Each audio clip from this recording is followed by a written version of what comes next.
Panorama Sardo, in collaborazione con Cofimer, il primo consorzio di garanzia collettiva fidi a sostegno del terziario, in Sardegna. Suentu, vini nuovi da terre antiche. Dal 1953, Gruppo Cellino. Non c'è limite ai sogni. DNA, l'associazione degli artigiani e delle imprese italiane. Grafiche Ghiani, l'esperienza di una vita, l'innovazione più avanzata. SE Trand, settore ecologia, dal 1979 al servizio dell'ambiente in Sardegna.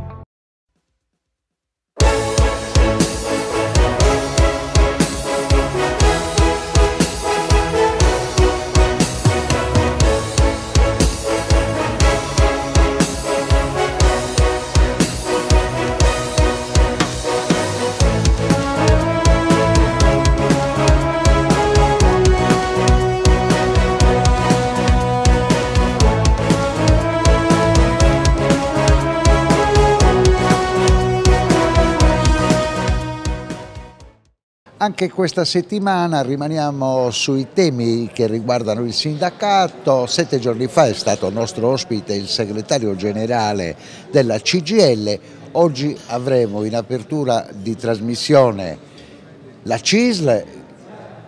Nel corso di questo appuntamento parleremo sia dei pensionati, che per quel che riguarda questo sindacato sono oltre 65.000, e poi parleremo dei temi generali con il segretario generale Gavino Carta. In chiusura di trasmissione sarà nostra ospite Francesca Ticca della UIL. Adesso siamo con Alberto Farina, che sta conducendo un avvicinamento al congresso regionale, appuntamento la scorsa settimana a Sassari, questa settimana è stata la volta di Cagliari. E soprattutto sottolineiamo che i temi che avete portato avanti, Farina, sono soprattutto due. La richiesta andiamo per ordine, partiamo dal primo. La richiesta e il desiderio di vedere un patto tra i giovani e i più maturi. Sì, certo, perché riteniamo che ci debba essere un patto intergenerazionale, perché l'anziano, noi anziani, perché io credo di essere anziano, e vogliamo avere questo rapporto di intergenerazionalità che possiamo trasmettere, soprattutto l'esperienza che noi anziani facciamo, ma lo vogliamo trasmettere perché riteniamo che sia una cosa importante, perché i ragazzi, i giovani sappiano anche, come dire, sapere che cosa fa l'anziano, come si comporta, che ruolo ha all'interno della società, perché ha valori da trasmettere, e vogliamo che questo possa da noi essere trasmesso soprattutto ai ragazzi che hanno necessità, modestamente, di avere anche, se capire le esperienze che noi abbiamo fatto in questi anni. La seconda richiesta riguarda una legge quadro ad hoc per il vostro sistema. Certo, noi stiamo rivendicando da anni, da almeno 10 anni, questa legge sulla non autosufficienza, che significa dare la possibilità alle famiglie di dare aiuto soprattutto a chi ha un handicap. Notoriamente purtroppo nelle famiglie ci sono persone che hanno difficoltà soprattutto motorie, e vogliamo che il nostro Parlamento, c'è già una bozza su questa legge, possa varare una legge che possa in qualche modo aiutare le famiglie per poter governare le difficoltà di un proprio familiare. Questo non vale solo per gli anziani, ma vale anche per anche dei ragazzi che ci sono in famiglia che hanno disabilità, ed è per questo che noi vogliamo che intervenga una legge che possa finanziare la famiglia per aiutare le persone con disabilità.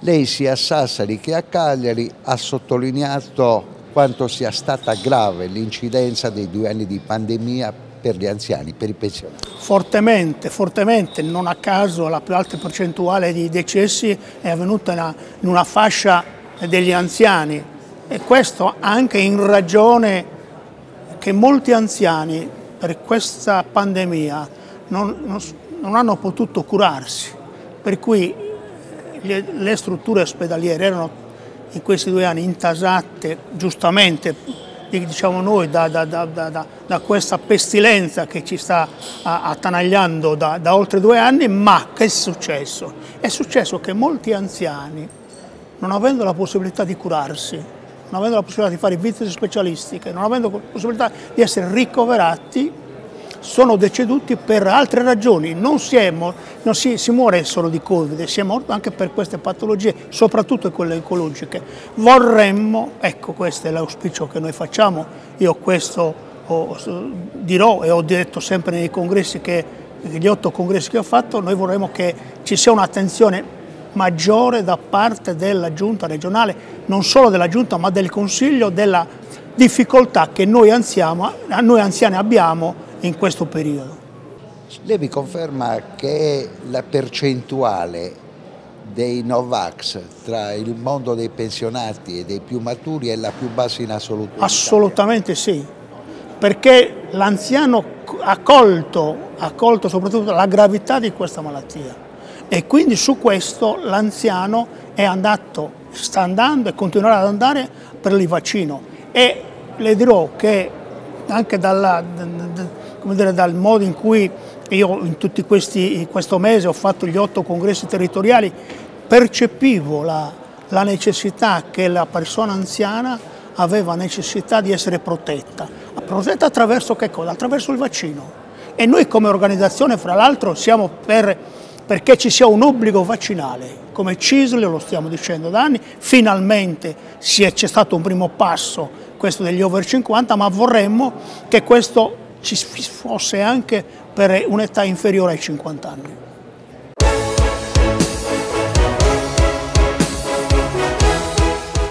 Abbiamo lasciato Alberto Farina il tema dei pensionati e così come abbiamo fatto la scorsa settimana con Samuele Pidio della CGIL, affrontiamo i temi regionali che riguardano la legge di stabilità. Una sua valutazione, Carta?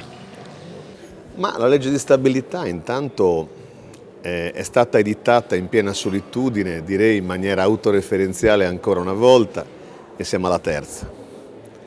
Il che non depone assolutamente bene a favore della Regione, perché noi siamo convinti che migliorare l'azione di governo significhi aprire un partenariato che migliori la governance della Regione attraverso una partecipazione da parte delle parti sociali e delle organizzazioni di rappresentanza. Riteniamo che i provvedimenti che si evidenziano, insomma, siano certamente forse utili a risolvere alcuni problemi congiunturali, ma occorre affrontare nel suo complesso l'intera programmazione dello sviluppo della Sardegna a partire dalla legge di stabilità e soprattutto includendo le risorse straordinarie e molto importanti del Piano Nazionale di Ripresa e Resilienza, del quadro comunitario di sostegno, dei fondi di sviluppo e coesione, che sono di un'entità notevolissima. Saranno di un'entità notevolissima e senza precedenti per la Sardegna. Occorre quindi aprire una forte stagione di discussione e di partenariato che valorizzi l'apporto delle parti sociali. Non siamo assolutamente in questa condizione, siamo molto insoddisfatti, direi contrariati da questo agire della Regione. Diciamo per il nostro telespettatore che Cristian Solinas si sta muovendo come Draghi, nel senso vi fa sapere le cose all'ultimo momento, incontro veloce con l'assessore alla programmazione Fasolino e poi via libera la legge di stabilità. No, in realtà è successo questo, l'assessore Fasolino ci ha chiesto una disponibilità a partecipare anche a tavoli tematici che non si sono mai aperti, poiché la Regione, come ha sempre fatto in questi 3 anni, è arrivata a ridosso della fine dell'anno con tempi assolutamente inesistenti per avviare un rapporto partenariale, poiché si approssimava il pericolo della non approvazione della legge di stabilità e quindi l'esercizio provvisorio di bilancio. Siamo sempre nelle medesime condizioni. Si perde molto tempo, non si avviano le discussioni opportune, si arriva alla fine che non si ha più tempo per aprire l'interlocuzione, provvedimenti parziali, inadeguati, talvolta addirittura dannosi. Parliamo di Air Italy, una ferita grandissima per il mondo dell'occupazione regionale. È una ferita grandissima per l'intero sistema regionale, direi. ovviamente in primis occupazionale, perché attiene al posto di lavoro di lavoratori e quindi alla tranquillità di una serie di famiglie in Sardegna. Insomma, sono circa 550 lavoratori, non sono assolutamente uno scherzo, ma soprattutto professionalità molto importanti che possono essere per noi impiegate correttamente e proficuamente per la Regione, per risolvere anche alcuni problemi legati alla continuità territoriale. Direi che il tema della continuità territoriale può essere anche un momento per dare risposte anche dal punto di vista occupazionale, di buona occupazione attraverso professionalità presenti in Sardegna. Cosa ne pensa dell'idea dell'assessora al lavoro Alessandra Zedda di coinvolgere i lavoratori licenziati da Air Italy in un'agenzia per i lavoratori del volo aereo?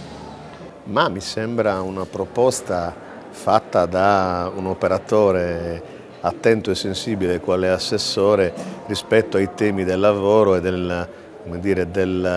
dei sistemi che possiamo utilizzare per rendere più proficuo per il sistema proprio il mercato del lavoro e attutire alcuni contraccolpi per i lavoratori, mantenendo le professionalità. È un sistema simile a quello che si sta mettendo in campo per esempio per il Porto Canale di Cagliari, nel quale, come sappiamo, una società... Sappiamo già, e ci è stato confermato dall'autorità di sistema del mare di Sardegna, decollerà a giugno. Certo. È un buon sistema che tiene dentro le professionalità, le riqualifica, le aggiorna dal punto di vista professionale, le rende pronte per essere impiegate in un settore che ha bisogno di professionalità specifiche e che non si inventano in un giorno. Nella legge di stabilità, e qui siamo alle conclusioni, vengono individuati ancora una volta parti importanti del budget di spesa per la sanità, oltre 4 miliardi. E voi su questo tema siete stati particolarmente critici sulla gestione della sanità nell'isola.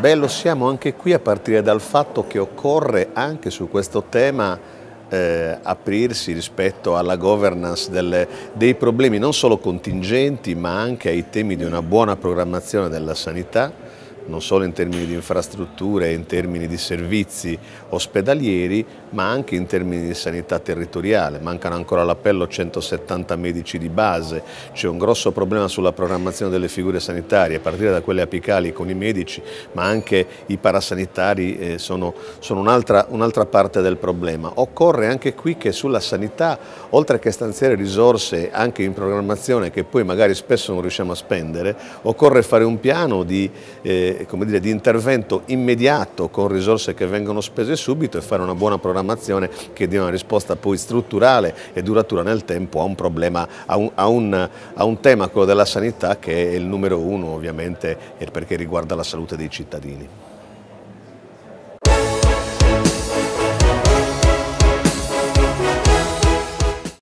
Cofimer, consorzio di garanzia collettiva Fidi, dal 1977 a sostegno del terziario. Il partner migliore nella ricerca di finanziamento più adatto a voi e nella trattativa per ottenere un fido alle migliori condizioni. Cofimer, il primo consorzio di garanzia collettiva Fidi a sostegno del terziario, in Sardegna.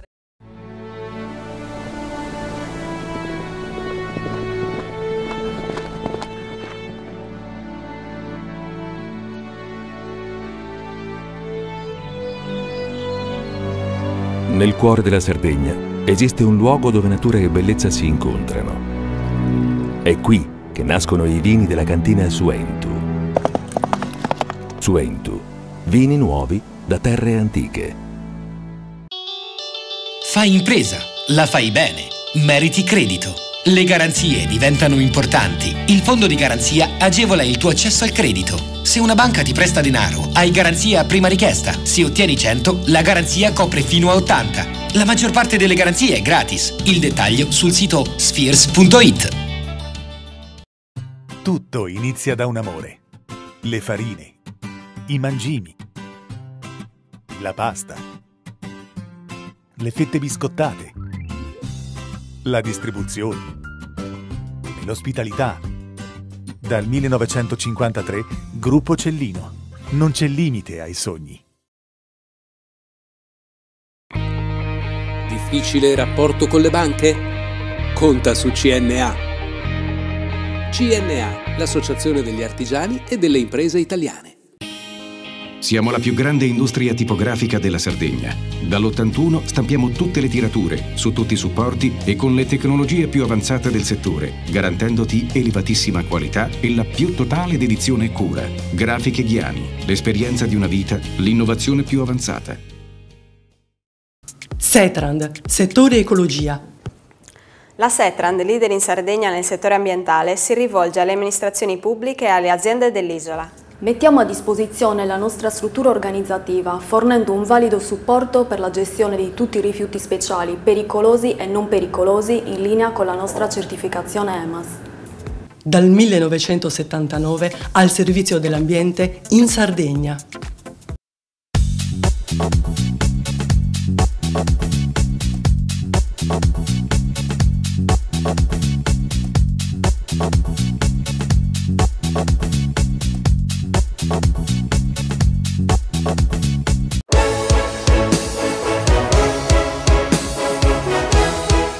Lasciamo i temi sindacali che riprenderemo a fine trasmissione e adesso ci occupiamo insieme al direttore regionale di Coldiretti Luca Saba del motivo rurale che è fondamentale per la nostra regione.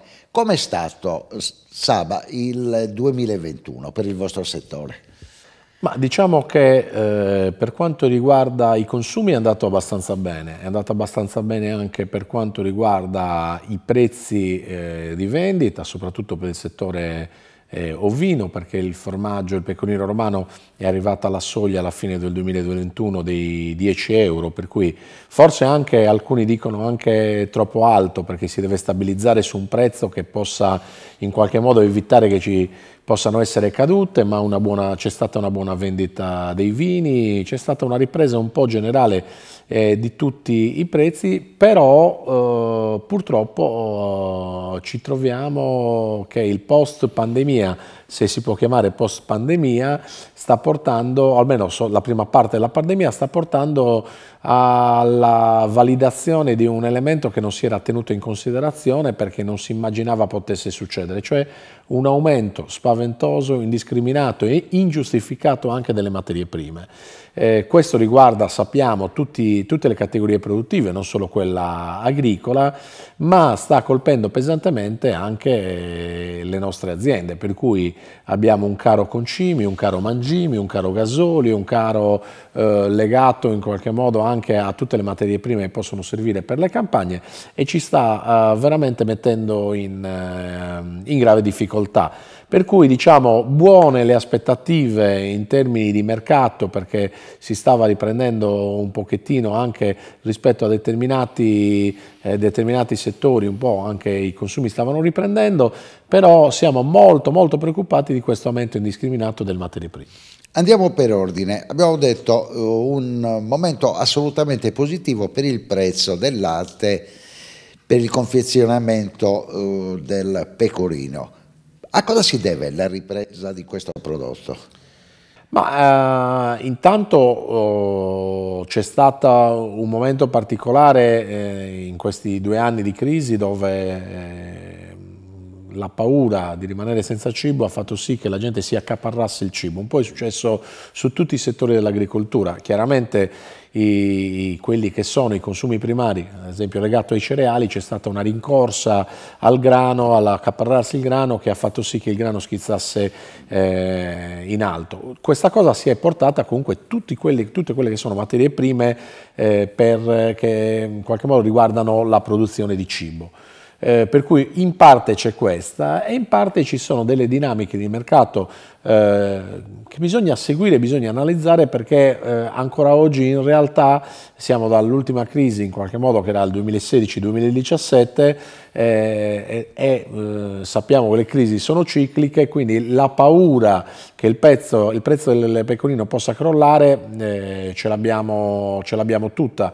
soprattutto perché non c'è più come prima la programmazione produttiva che effettuava il consorzio del pecorino romano, perché non è stata approvata negli ultimi 2 anni, e quindi c'è un aumento delle quantità prodotte perché richieste dal mercato. A questo però devo dire che almeno stando sino a gennaio del 2022 non ci sono scorte, per cui tutto quello che è produzione, anche sovrapproduzione rispetto a quelli che erano i limiti di vendita, in realtà oggi è assorbito dal mercato, per cui già le produzioni che si stanno vendendo adesso di gennaio del 2022, che saranno vendute dopo giugno, come sappiamo, per una questione di maturazione del pecorino romano, sappiamo essere già vendute, per cui in realtà questo è un meccanismo che è, diciamo così, favorevole in questo momento, molto favorevole in questo momento, ma che deve essere tenuto sott'occhio perché è pronto a esplodere da un momento all'altro. Al di là del petrolio, il pecorino è il re dell'export regionale e sotto questo profilo voglio riflettere sul fatto che nel 2021 il nostro ospite Luca Saba è stato a capo della giuria del primo premio Export Italia. Sì. E lì abbiamo scoperto che ci sono tante piccole realtà sarde che stanno esportando quasi tutto il loro prodotto nel mondo. Ma intanto bisogna fare i complimenti agli ideatori di Export Italia, quindi a Massimo Cugusi in primis, perché ci accorgiamo di avere delle aziende, delle eccellenze italiane su tutti i settori, soprattutto alta tecnologia. Di alta tecnologia, ma di altissima tecnologia, che esportano in tutto il mondo, e spesso non li consideriamo in casa perché non sappiamo neanche che esistono, per cui ci accorgiamo che una cosa a cui siamo molto poco abituati, che è quello di premiare le aziende che sono anche perché in qualche modo danno la spinta, no? Anche di poter continuare, per cui abbiamo un problema in realtà dei sardi, siamo degli italiani in genere, ma anche molto dei sardi, siamo spesso molto critici, ma non tendiamo a riconoscere quelle che sono le nostre eccellenze sul territorio. Ecco, questa è stata una grande scoperta. Io penso che derivi anche dal fatto che siamo un'isola, spesso con poche opportunità rispetto anche al resto dell'Italia, collegata per trasporti, per territori, eccetera, e quindi siamo abituati a reagire anche con grande fantasia e con grande caparbietà. Ecco perché le nostre imprese eccellono. E poi il premio è stato vinto dalla più matura dei partecipanti, Maria Antonia Uru di Samugheo, che produce tappeti, ma che grazie ai figli è riuscita a migliorare la tecnologia di produzione e oggi è in grado di accontentare clientele di tutto il mondo. Perché c'è stato in realtà un grande binomio, tradizione rappresentata dalla madre e innovazione rappresentata dai figli. Ecco, questa credo che sia la più grande, diciamo, il più grande binomio che ci dà la testimonianza che lavorare conservando ermeticamente, direi, la tradizione aiuta ad affrontare le sfide del futuro, anche quelle di innovazione, per cui sapere che una donna ha portato i propri tappeti, una donna anziana con grande tradizione, che ha portato i propri tappeti a Dubai, significa che non può lavorare solo quando parliamo di Dubai parliamo dell'Expo mondiale di Dubai. Sì, l'Expo mondiale di Dubai significa che non può lavorare solo di tradizione, ma deve essere legata anche a una tecnologia innovativa che possa raggiungere tutti i mercati del mondo. Ritorniamo al mondo rurale, perché io ricordo un vostro intervento negli ultimi giorni dove si parlava di aumento dei prezzi e voi avete osservato che fatto 100 per il prezzo finale, 14 solamente di questi euro arrivavano all'agricoltore. Sì, è così, è sempre stato storicamente così per il sistema agricolo. Devo dire la verità che qualcosina sta cominciando a migliorare anche per tante lotte, cioè hanno approvato l'anno scorso, ormai nel 2021, diciamo, la legge sulle pratiche sleali, per cui possono essere bloccate, condannate e sanzionate tutte le aste al doppio ribasso che spesso e volentieri faceva la grande distribuzione, ma anche tutti i pagamenti al di sotto dei costi di produzione, e le denunce non è detto che debbano arrivare direttamente dai produttori, che spesso sono strozzati anche da contratti che li incastrano anche nelle possibilità di poter reagire, ma lo possono fare anche le organizzazioni di categoria, per cui sono strumenti di democrazia, io credo, di crescita di una democrazia che sta arrivando in qualche modo a far sì che tutte le categorie produttive, da quelle generalmente più sfortunate e meno strutturate, possano poter avere gli stessi diritti nella vendita che hanno in qualche modo tutti i meccanismi che sono presenti nello Stato, contando che chiaramente siamo in uno Stato democratico e rispettiamo anche le regole di mercato, cioè dove il prezzo chiaramente lo fa il mercato, però è etico ed è democratico in una democrazia matura che il prezzo di mercato sia al di sotto dei costi di produzione del prodotto stesso. C'è un settore nel vostro mondo che sta attraversando un momento di flessione e di difficoltà, ed è quello dell'ortofrutta. Perché? Ma la difficoltà è legata a diverse cose. Certamente uno sono gli eventi climatici, forse l'ortofrutta è quella che risente maggiormente insieme al settore vitivinicolo delle calamità naturali. Ricordiamoci che negli ultimi 15-20 anni ormai il riscaldamento globale, soprattutto della fascia riguardante la parte sopra il Nord Africa, dove ci siamo noi, c'è il Portogallo, c'è la Spagna, c'è la Grecia, per cui c'è anche la Sicilia e le regioni del sud, stanno subendo annualmente dei disastri dal punto di vista climatico enormi, che spesso e volentieri determinano la distruzione soprattutto della frutta. E questo di tutta la realtà dell'ortofrutta, parlo ad esempio di ciò che riguarda il carciofo con le gelate, con le piogge eccessive eccetera, ma parliamo di agrumeti, parliamo di grandinate che vanno a distruggere tutto quello che è il nostro panorama produttivo. E chiaramente questo è un ostacolo importante, tant'è che si sta cercando di mettere rimedio attraverso il sistema delle assicurazioni agevolate per le colture, perché non bastano più, sono talmente tante le calamità naturali che non bastano più neanche quelle che sono gli interventi della regione o dello Stato per andare a coprire i costi. Questo è uno, e dall'altro è la dinamica internazionale. È chiaro che una Spagna che produce i pomodori in maniera massiva, coordinata, in un'area dove si producono solo quel tipo di prodotto, o come il distretto agrumicolo, è chiaro che da questo punto di vista ci rappresenta un ostacolo, perché i costi saranno minori, però anche la qualità è minore, per cui la sta al consumatore cercare di andare a trovare quella che è il giusto rapporto tra prezzo ma soprattutto tra qualità, e la nostra è indiscussa. Coldiretti, cosa ne pensa della prossima nascita del distretto dell'ortofrutta con base a Sesto? Ma i distretti produttivi, rurali del cibo che stanno nascendo adesso sono certamente tutti strumenti ottimi per un motivo semplice, cioè partono dal basso, sono settoriali o territoriali, per cui in qualche modo nascono per fare gli interessi e per programmare i denari comunitari e le azioni da poter fare su territori specifici, su colture specifiche, per cui è certamente un ottimo intervento anche quello ortofrutta, come tutti i distretti che stanno nascendo. È però nelle mani nostre, se saremo capaci di farli vivere andranno bene, come nelle mani nostre, se non riusciamo a farli lavorare nel migliore dei modi, certamente sarà un'occasione sprecata. Conclusione, come sarà questo 2022?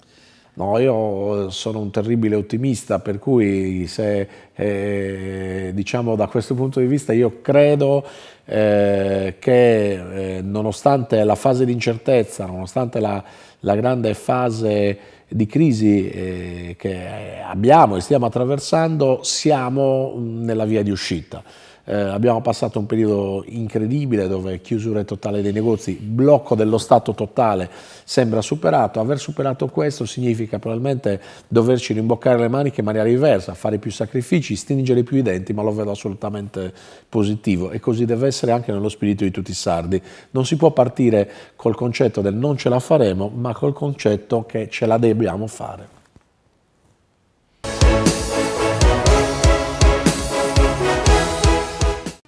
Cofimer, consorzio di garanzia collettiva Fidi, dal 1977 a sostegno del terziario. Il partner migliore nella ricerca di finanziamento più adatto a voi e nella trattativa per ottenere un fido alle migliori condizioni. Cofimer, il primo consorzio di garanzia collettiva Fidi a sostegno del terziario, in Sardegna.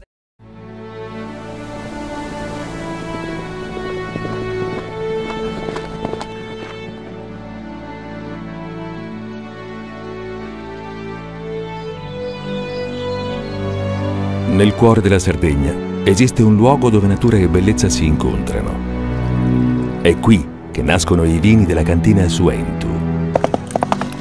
Suentu, vini nuovi da terre antiche.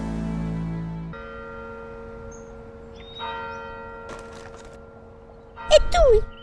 Filiere ghinisesi.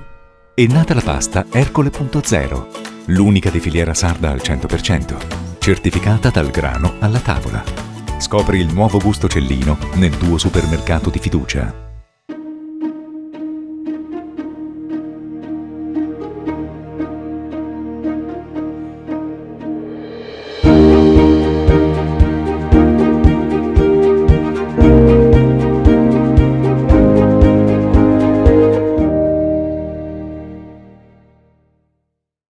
Fai impresa, la fai bene, meriti credito. Le buone idee viaggiano con le garanzie. Il fondo di garanzia è dalla parte delle imprese sarde che vogliono superare la stretta creditizia. I dettagli sul sito sfirso.it. Meno scartoffie e più efficienza? Conta su CNA. CNA, l'associazione degli artigiani e delle imprese italiane. Setrand, settore ecologia. La Setrand, azienda leader in Sardegna nel settore ambientale, si rivolge alle pubbliche amministrazioni e alle imprese dell'isola. Forti delle nostre competenze e dei nostri mezzi, realizziamo bonifiche di siti inquinati anche da amianto. Dal 1979 al servizio dell'ambiente in Sardegna.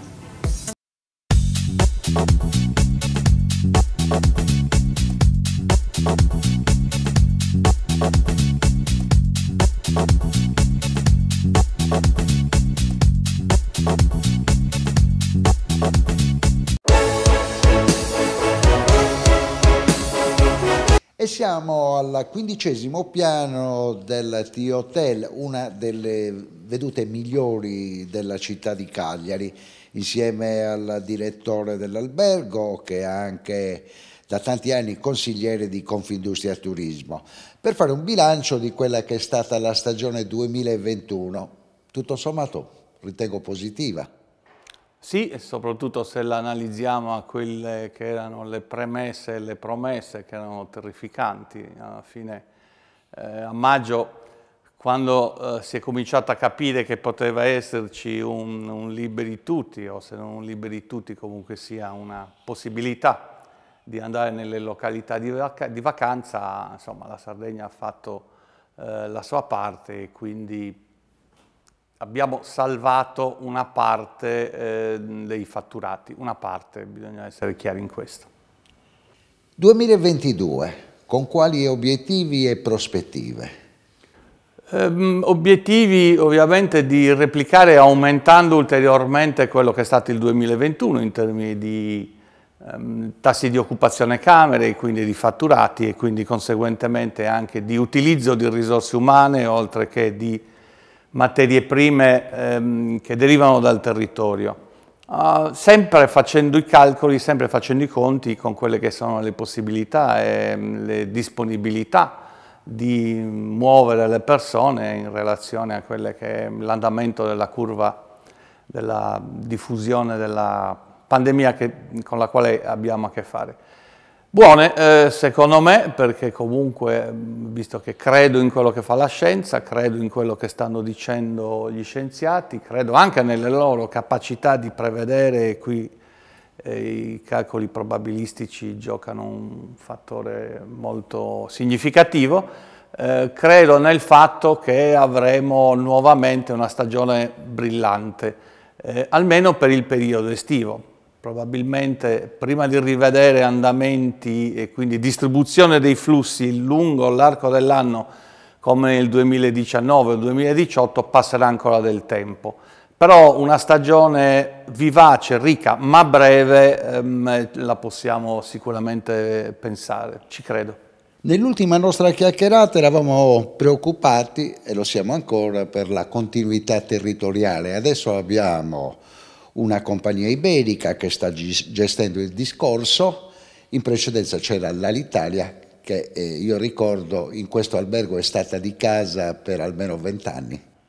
Sì, è stata di casa per tanto tempo, non è che abbiamo, almeno noi come azienda, dei ricordi buonissimi di Alitalia, perché questa azienda è una delle centinaia alle quali l'Alitalia ha fatto lo scherzo di passare in amministrazione straordinaria, lasciando in sospeso una quantità significativa di denaro e quindi di servizi erogati e che non sappiamo e non sapremo se li prenderemo.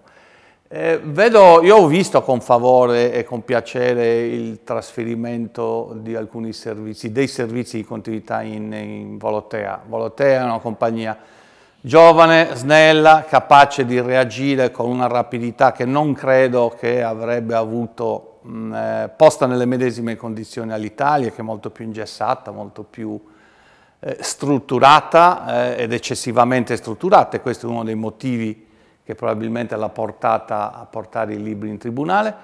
Vedo Volotea, così come altre compagnie agili, molto capaci di dare soluzioni ai problemi. Magari ci dovremmo concentrare sulla policy, cioè sulle regole che scriviamo e che chiediamo che le compagnie adottino nei nostri servizi per erogare i servizi di continuità. Ecco, magari su quelle ci sarebbe tanto da dire, sia in termini di frequenze, sia in termini di orari, sia in termini di prevedere quali possono essere le necessità della popolazione sarda, eccetera. Poi non dimentichiamoci che questa continuità al momento scade il 15 maggio e ancora non sappiamo cosa succederà dal 16 maggio in poi, è una cosa inammissibile.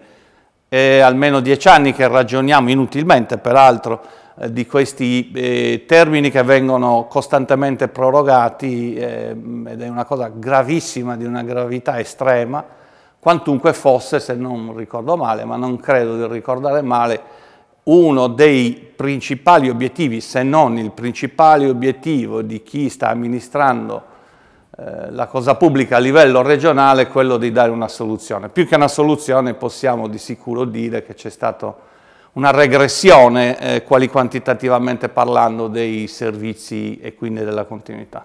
A proposito di regione, le cito uno slogan che ha accompagnato il turismo nell'autunno del 2021, Sardegna isola dello sport. Ha funzionato? È vero, sono state fatte decine di manifestazioni sportive anche di altissimo livello che hanno portato all'attenzione di bacini che probabilmente non saremmo stati in grado di raggiungere. La Sardegna, l'isola, è una questione anche di brand. Molto spesso nella scelta di una destinazione o di una località il brand conta, quindi andare a rinforzare il brand è una cosa che ha sempre degli effetti molto positivi, e da questo punto di vista devo dire che le manifestazioni che sono state ospitate, organizzate ed ospitate in Sardegna sono state di assoluto livello e quindi anche dal punto di vista mediatico con un ritorno di tutti. Se Davide Collu fosse assessore al turismo della regione sarda, cosa farebbe domani? Cercherei innanzitutto di rivedere totalmente questo concetto sbagliatissimo di avere un assessore al turismo e un assessore ai trasporti all'interno di un'isola in mezzo al Mediterraneo, avere due uffici, due assessorati, due staff e immagino, presumo, anche due portafogli differenti. Vista dall'esterno, se proviamo ad astrarci un attimo, è una cosa troppo poco condivisibile, diciamolo pure che è una fesseria.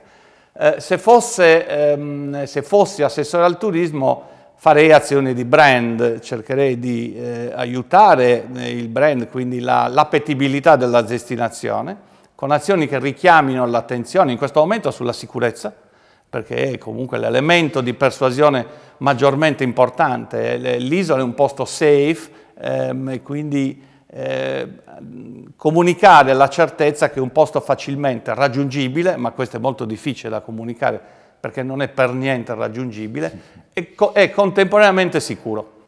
Quindi una promozione da adottare nel 2022 dove ancora la pandemia è presente. È adesso che si sceglie, è adesso che si acquista, è adesso che si sviluppa il cosiddetto funnel per andare a definire, a chiudere una prenotazione, ed è adesso che dobbiamo far ricorrere la sicurezza della nostra destinazione. Com'è stato il lavoro svolto dall'assessore Cossa in questi 3 anni? Ma molto di immagine, non so dire. Se c'è una cosa magari che possiamo lamentare, che io lamento come operatore, è questa, che la lamento da troppi anni ormai: manca un osservatorio serio di quello che è l'andamento della bilancia turistica, quindi non sono in grado di valutare se il lavoro dell'assessore Chessa abbia portato o meno valore aggiunto, perché non c'è mai un riscontro tra i mezzi utilizzati e i risultati ottenuti. Rimangono delle enunciazioni più o meno simpatiche, più o meno persuasive, più o meno convincenti, ma fino a quando non saremo dotati di un osservatorio capace di analizzare in maniera specifica l'andamento della bilancia dei flussi, non potremo dare, io non sono in grado di dare giudizi e valori. Al nostro microfono questo appello sull'osservatorio Davide Colù lo fa da almeno 25 anni. 25 anni, sì, 25 anni. Non viene realizzato? L'osservatorio probabilmente, innanzitutto ci obbligherebbe ad intenderci su cosa intendiamo per turismo, quindi separando la questione folklore, la questione sociale dalla questione economica. Ovviamente come imprese noi siamo attenti e ci interessa un osservatorio che sia capace di valutare dal punto di vista economico i viaggi e l'industria dell'ospitalità nel suo insieme, noi preferiamo chiamarla così, industria dell'ospitalità, e contemporaneamente probabilmente sbugiarderebbe alcune azioni che hanno solo la pretesa di essere interessanti e persuasive nei confronti del movimento turistico, ma sostanzialmente sono delle casse di risonanza la cui importanza è quasi esclusivamente locale, e che quindi chiarirebbe l'osservatorio qual è la differenza tra un'azione tendente a migliorare in termini quantitativi i flussi e quali sono invece le azioni che hanno una finalità di tipo elettoralistico.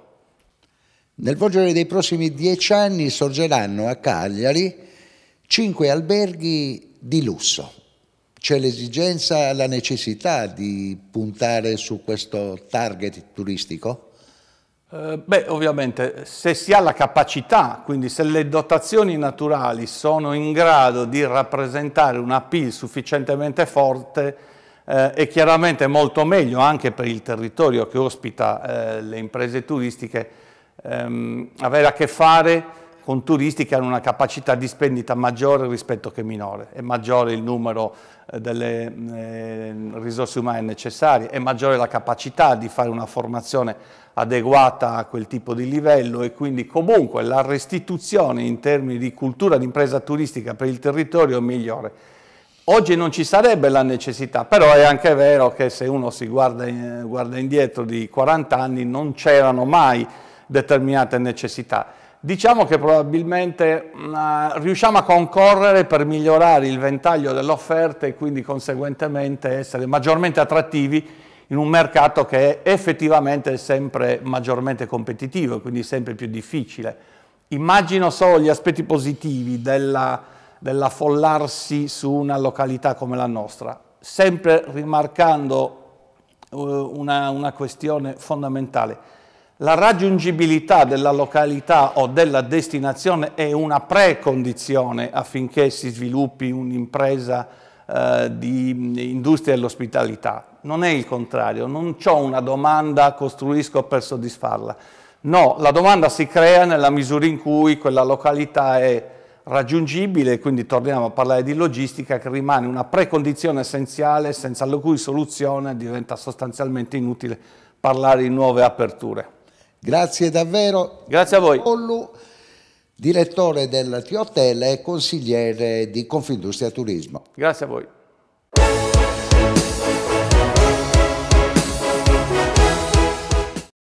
Cofimer, consorzio di garanzia collettiva Fidi, dal 1977 a sostegno del terziario. Il partner migliore nella ricerca di finanziamento più adatto a voi e nella trattativa per ottenere un fido alle migliori condizioni. Cofimer, il primo consorzio di garanzia collettiva Fidi a sostegno del terziario, in Sardegna. Nessuno lotta per la tua impresa? Conta su CNA. CNA, l'associazione degli artigiani e delle imprese italiane. Siamo la più grande industria tipografica della Sardegna. Dall'81 stampiamo tutte le tirature, su tutti i supporti e con le tecnologie più avanzate del settore, garantendoti elevatissima qualità e la più totale dedizione e cura. Grafiche Ghiani, l'esperienza di una vita, l'innovazione più avanzata. Tutto inizia da un amore.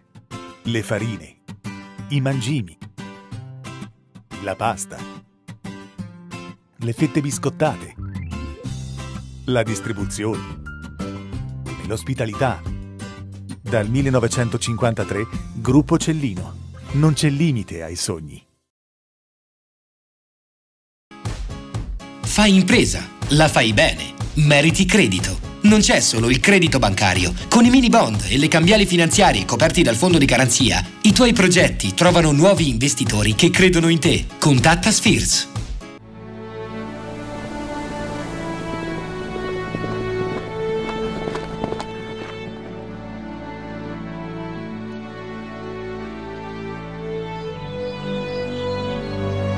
Nel cuore della Sardegna esiste un luogo dove natura e bellezza si incontrano. È qui che nascono i vini della cantina Suentu. Suentu, vini nuovi da terre antiche. Setrand, settore ecologia. Grazie agli impianti innovativi ed al costante sviluppo tecnico recuperiamo oltre il 70% dei rifiuti da noi gestiti. Dal 1979 al servizio dell'ambiente in Sardegna.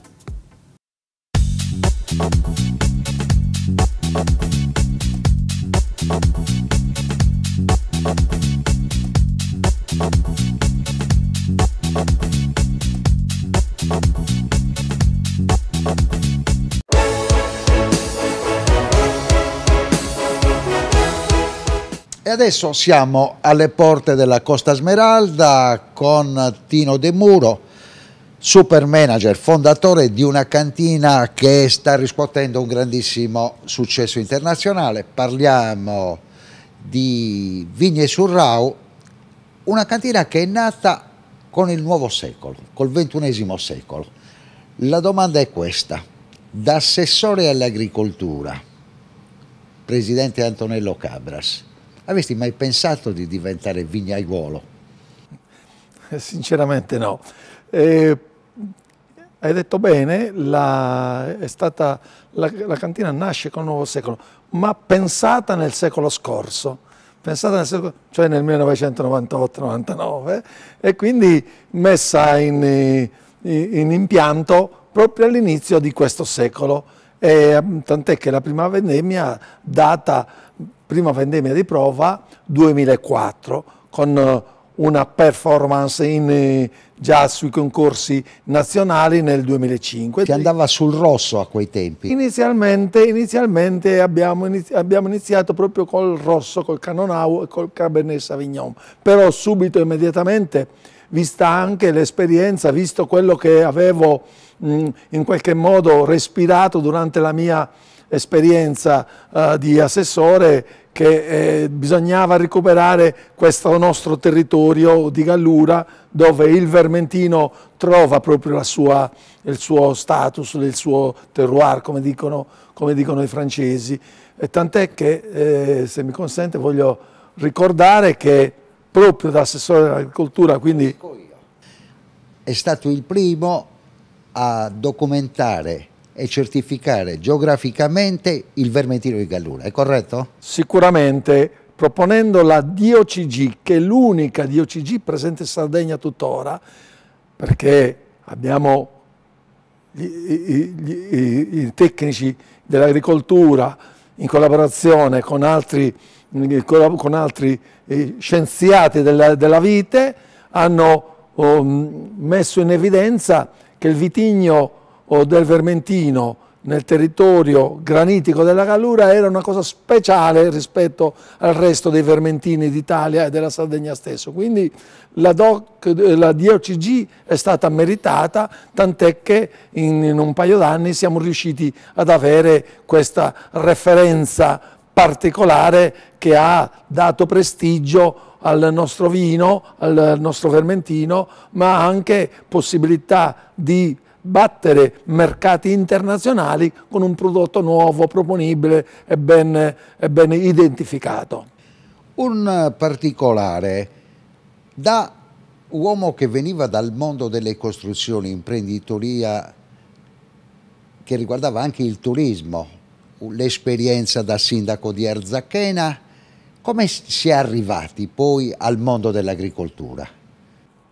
Beh, intanto dobbiamo ricordarci che in Italia, in Sardegna in modo particolare in Gallura, tutte le famiglie provengono dalla campagna, dal mondo agropastorale, in Sardegna soprattutto. E la mia famiglia non era esente da questo. E mio padre, che aveva il suo stazzo, lo stazzo gallurese, quindi lo stazzo voi ricorderete tutti che era l'azienda agricola del tempo, dove ci si abitava, dove c'era la casa rurale, il famoso stazzo con le campagne, animali domestici e la vigna. Ogni stazzo aveva una vigna ben tenuta, una vigna dove dava copiosamente vino e che serviva non solo per le feste, dove si tenevano le feste, ma anche come merce di scambio. Quindi la viticoltura, come nelle altre parti della Sardegna, è stata una nostra caratteristica. Inoltre nel commercio che mio padre e i miei familiari facevano fin dal dopoguerra, trasporti e spedizioni. Bravo, trasporti e spedizioni, il vino e le bevande erano una caratteristica, tant'è che Ed era vino sfuso? Vino sfuso, le prime, se posso dirlo, i primi vini speciali imbottigliati con tappi di sughero provenivano dalla ditta Efisio Meloni. Efisio Meloni e poi in un secondo momento Selle Mosca, però prima veniva Efisio Meloni. Pirri Monserrato. Dove i miei avevano l'esclusiva per la vendita agli albori della Costa Smeralda. Poi ovviamente con l'evento della Costa Smeralda il turismo e l'edilizia ha preso la mano, ma noi siamo voluti ritornare, quindi il nostro è un ritorno all'agricoltura e alla campagna, impegnandoci fortemente sul campo vitivinicolo. Ovviamente la prima scommessa era un po' incerta, abbiamo cercato di fare le cose per bene e abbiamo scelto di ripercorrere questa avventura impostando l'immissione nel mercato, proponendoci a un mercato in modo diverso, cioè utilizzando questo posto, questo spazio che è sulle porte della Costa Smeralda, come si ricordava poc'anzi, come luogo di cultura, di arte, di eventi e soprattutto impegnandoci anche in campo locale, regionale, nazionale, diciamo investendo con pubblicità, con sostegno sullo sport, sulla cultura, sull'arte, con una ricaduta naturale e poi divertendoci e facendo una cosa un po' diversa da quella del commercio o puro e schietto. 2021, sotto questo profilo un anno da ricordare, adesso vedremo con la regia le immagini, c'è stato un momento molto emozionante per l'annuale appuntamento con la stampa sportiva che è stato ospitato dalla cantina Surrau e l'incontro con l'allenatore del Milan Pioli che ha ricevuto il premio dalle mani dei genitori di Davide Astori. È stato un incontro, una giornata che dimenticheremo difficilmente, anche perché i genitori di Davide Astori hanno ricordato a me che loro sono stati qua da imprenditori dell'edilizia nel periodo che io avevo fatto il sindaco. E mentre io mi recavo incontro a loro per salutarli, lui mi ha detto: io mi ricordo di lei quando era giovane sindaco, che hanno fatto delle costruzioni qua in Costa Smeralda e mi ha fatto piacere abbracciarli e soprattutto dare una testimonianza, un segno, come facciamo tanti sardi e tanti italiani, in ricordo e in memoria di Davide, che rimarrà sempre nei nostri cuori. Parliamo di quello che è il futuro. Stiamo ancora facendo i conti con la pandemia, che non ci abbandona mai. L'estate scorsa è stata un'estate boom, dopo le difficoltà che abbiamo incontrato nel 2020 e nel finale del 2019, ma adesso siamo sempre nei guai. Beh, vedete, noi la pandemia l'abbiamo vissuta ovviamente i primi giorni, le prime settimane nel panico come tutti, in modo generale, perché non sapevamo. Tant'è che i primi mesi, anche dal punto di vista economico e commerciale, siamo scesi del 90% e oltre, come tutti quanti, perché ci siamo tutti fermati. Ma noi come Vigne Surrau, come attività vitivinicola, abbiamo utilizzato subito la nostra filosofia di sempre, cioè abbiamo cercato di girare i nostri prodotti all'interno un po' delle nostre comunità, iniziando nel sostenere anche gratuitamente, se vogliamo, certe attività per riprendersi. Avevamo un margine, potevamo farlo, l'abbiamo fatto anche per cercare di incoraggiare tutto ciò che ci circondava.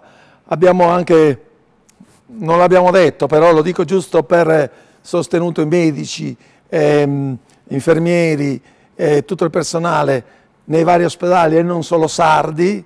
Vi ricordate che eravamo alla vigilia di Pasqua, dando un segnale di ripresa, e questo un po' ci ha fatto girare anche nei numeri, ci ha fatto un po' riprendere lentamente, e diciamo che poi con l'evento, con l'estate in arrivo, abbiamo fatto un bel recupero, e con questa stagione lo stesso. Ovviamente bisogna tenere sempre prudenza, bisogna accontentarsi un po' di quello che il mercato ci offre in sicurezza. Io guardo con fiducia al futuro. Diciamo che lo Stato, parliamo sempre male dello Stato, di chi ci invece è stato vicino anche economicamente, con gli sbagli, con le inesperienze, con tutto ciò che comportano questi eventi non previsti e gravi come questo della pandemia. Diciamo che le aziende piano piano si stanno riprendendo, e noi siamo fra quelli che, insomma, diciamo così, dovremmo riuscire a superare e non solo a riprenderci e a ripartire con forza per recuperare il terreno perduto. Un'ultimissima cosa, da ex politico, ma da appassionato della politica, che valutazione dà di come si sta destreggiando l'esecutivo regionale in un momento in cui si parla di piano di ripresa e resilienza, si parla di Sardegna laboratorio della transizione energetica? Personalmente non posso dire che sono estraneo alla politica, perché l'ho vissuta da ragazzo, ho avuto le mie esperienze, sono, diciamo, ideologicamente di parte, però riesco, perché devo farlo, a dividere il pensiero, l'ideale con l'attività di imprenditore. E da imprenditore io ho sempre sostenuto, sia a livello locale che a livello regionale e anche a livello nazionale. Ricordo quando mi sono presentato come assessore all'agricoltura a Roma, noi giunta di centrosinistra avevamo un governo di destra, il ministro era la Poli Bortone, e io, mettendo da parte quello che era il nostro schieramento, ho portato a casa la questione allora delle quote latte, che era molto grave, e degli incentivi sui pastori, cioè, proprio facendomi forza che il ministro aveva un po' di filo sardo, la Poli Bortone, e io quindi ho messo da parte. Quindi nei miei giudizi io, da imprenditore, metto lo stesso problema, mi metto con lo stesso atteggiamento. La Giunta si muove in difficoltà, la Giunta regionale, perché è la difficoltà di tutte le giunte, di tutte le amministrazioni che sono nate nel periodo della pandemia, perché diciamo che ancora il governo regionale subito ha avuto la disgrazia, come tutti quanti, di incombere questa cosa. Sicuramente, e io parlo con diversi assessori, anche locali, che si danno da fare, presi singolarmente. Probabilmente ci vorrebbe un po' più di coordinamento, un po' più di dialogo, forse anche interno, per remare tutti insieme in una certa direzione. C'è l'impegno, si vede che c'è l'impegno di questa amministrazione, però manca, diciamo così, secondo me, una prospettiva programmatica visibile. E questo diciamo che è dovuto forse alla difficoltà del momento che stiamo vivendo. Grazie davvero a Tino De Muro, patron e fondatore della Cantina Surrao. Grazie ancora.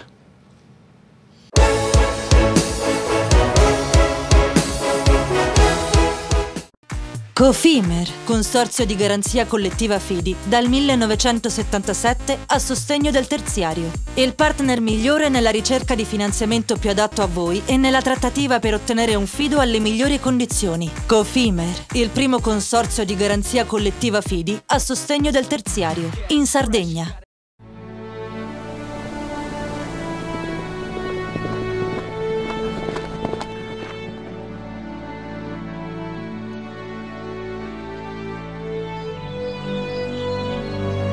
Nel cuore della Sardegna esiste un luogo dove natura e bellezza si incontrano. È qui che nascono i vini della cantina Suentu.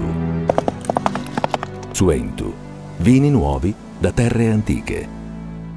Fai impresa, la fai bene, meriti credito. Le garanzie diventano importanti. Il fondo di garanzia agevola il tuo accesso al credito. Se una banca ti presta denaro, hai garanzia a prima richiesta. Se ottieni 100, la garanzia copre fino a 80. La maggior parte delle garanzie è gratis. I dettagli sul sito sfirsu.it.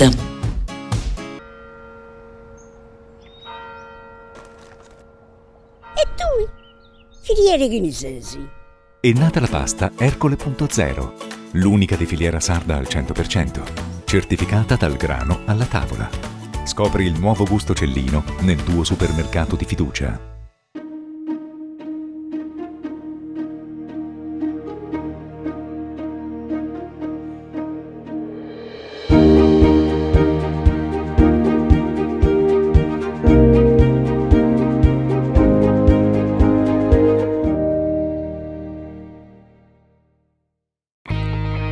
Difficile rapporto con le banche?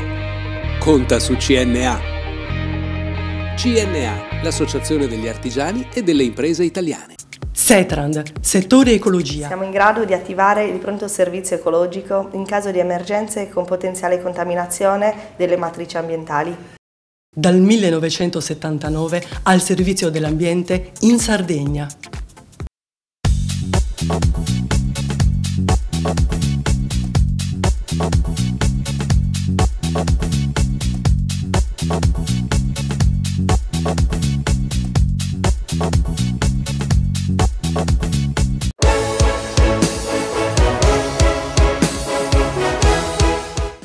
E anche questa settimana siamo alla volata finale. Avevamo aperto la trasmissione con Alberto Farina e Gavino Carta della CISL e, come annunciato, chiudiamo con il sindacato e i suoi temi con Francesca Ticca, segretario generale della UIL. E partiamo da una mia personale curiosità. Piano nazionale di ripresa e resilienza, obiettivo una ferrovia per Nuoro. E anche questa volta sembra che il banco non sia disponibile. Ma questo è un tema caro ai nuoresi, ma caro a tutto il centro Sardegna. Una ferrovia per i nuoresi. Beh, io aggiungo una ferrovia per la Sardegna, cioè una possibilità di movimentazione che colleghi a rete tutta tutte le parti della Sardegna, dando pari opportunità ai sardi di potersi muovere, è un vecchio obiettivo. Si pensava che col piano nazionale di resilienza si riuscisse in effetti ad avere degli spazi e delle prospettive reali e in tempi brevi su quelle che erano le grandi infrastrutture che registrano un grande ritardo in Sardegna. Vediamo, perché ogni tanto abbiamo qualche annuncio, ma quello che è realmente il ritorno che ci sarà, non solo per Nuoro, per il centro Sardegna e per la Sardegna, rispetto a queste grandi risorse che sono annunciate, è tutto da vedere. Noi sosteniamo una cosa e la sosteniamo come organizzazioni sindacali. Le risorse disponibili non bastano. È necessario avere un progetto di sviluppo chiaro per l'immediato futuro della Sardegna. Non mi sembra che in questa nuova idea che c'è di ripresa della Sardegna ci sia effettivamente la volontà di creare una rete reale dove ogni cittadino decide di risiedere nel proprio paese riuscendo ad avere pari opportunità. Mi dà la sensazione che sia marcata la volontà di creare i due grandi poli metropolitani, trascurando tutta quella che è la fascia centrale della Sardegna. C'è una ricerca che abbiamo presentato e sulla quale abbiamo riflettuto la scorsa settimana insieme al segretario regionale della CNA, che riguarda proprio questo tipo di discorso, che poi in qualche parte è stato ripreso dalla legge di stabilità, un sostegno per chi vive e fa dei figli nelle aree interne della Sardegna, un contributo economico, ma questo non crea sviluppo. Premetto una cosa importante. Noi come organizzazione sindacale stiamo dicendo che la legge di stabilità la dobbiamo lasciare da una parte. La legge di stabilità in questo momento non crea senz'altro opportunità di crescita per la Sardegna e tantomeno per le zone interne. Bocciata. Bocciata. Diciamo un'altra cosa, che i sussidi, che la necessità della sopravvivenza e gli aiuti sulla sopravvivenza possono essere accettati in un percorso che è un percorso breve nel tempo. Il centro Sardegna ha bisogno di altro, ha bisogno di far partire grandi opere infrastrutturali, e la ferrovia è una di queste, ha bisogno di investire meglio sui servizi e soprattutto sulla formazione, sull'istruzione. È chiaro che non riesco a capire come mai il passaggio alla fondazione dell'Università e della Biblioteca Sebastiano Satta hanno portato per esempio a una chiusura, anche se temporanea, dei percorsi di formazione e istruzione che diventano indispensabili per qualsiasi riscatto di un popolo. E il centro Sardegna ha bisogno di questo, ha bisogno di più formazione, di più istruzione, ha bisogno di investire. Da questo punto di vista, Draghi ha detto delle cose importanti sulla scuola in presenza e sul fatto che tutti devono avere pari opportunità in quella che è l'istruzione, altrimenti il disegno del futuro è un disegno che è zoppo senz'altro. Parliamo in conclusione di un altro tema che voi come sindacato avete seguito con grande attenzione: la sanità, le modifiche che ci sono state nella struttura sanitaria regionale con il passaggio adesso a gennaio da ATS ad ARES e alcune novità per quel che riguarda la stabilizzazione dei medici nei paesi dell'interno. Un contributo economico per scegliere anche l'interno della Sardegna. Allora, è chiaro che il disegno della norma precedente in materia sanitaria non veniva incontro a quelli che erano i bisogni delle zone interne.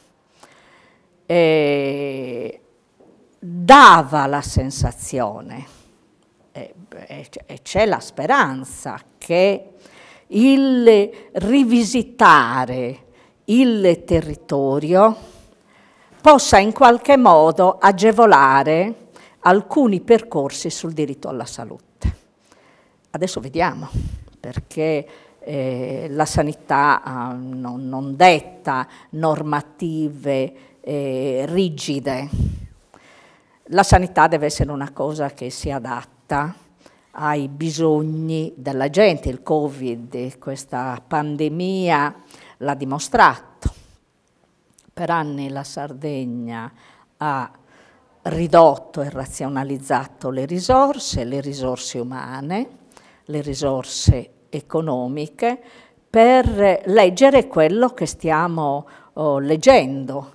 Da una parte il libro dei sogni, la sanità tiene in Sardegna, la sanità non tiene proprio in Sardegna, perché le liste d'attesa parlano da sole, la mancanza di medici in diversi territori disagiati della Sardegna ne sono la testimonianza.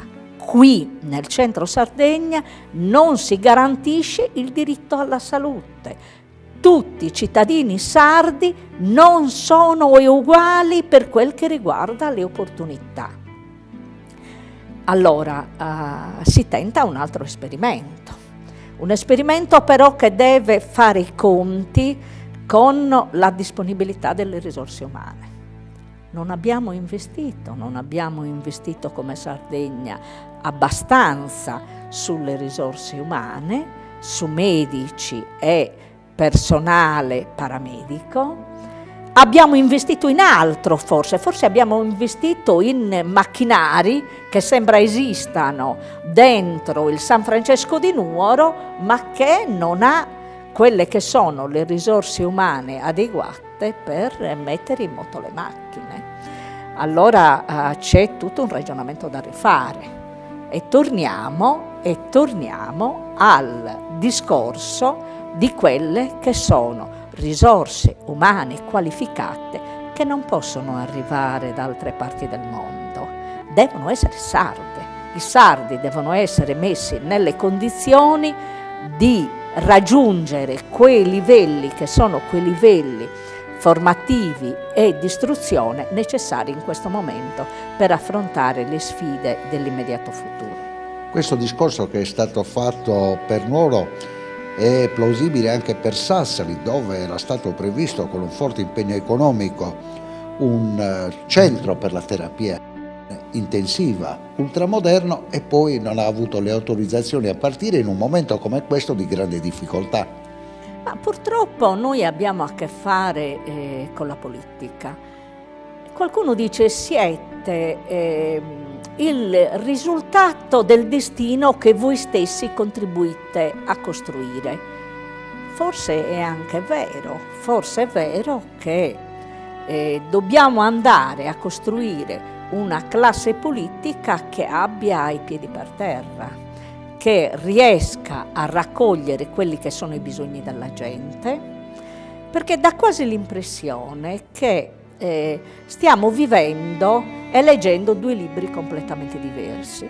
Uno è quello del mondo reale dei sardi e l'altro è quello del mondo della politica, che di realtà purtroppo, nonostante si prenda atto delle grandi difficoltà, della pandemia, dei vecchi problemi che affliggono la Sardegna, che però ha senz'altro una dimensione che è una dimensione poco realistica.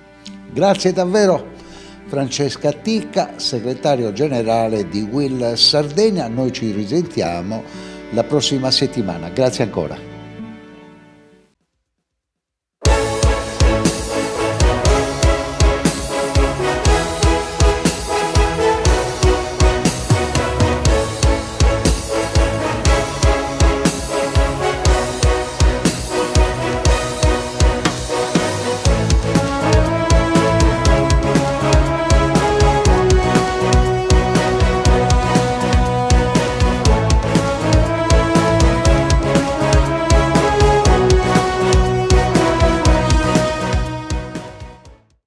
Cofimer, il primo consorzio di garanzia collettiva fidi a sostegno del terziario, in Sardegna.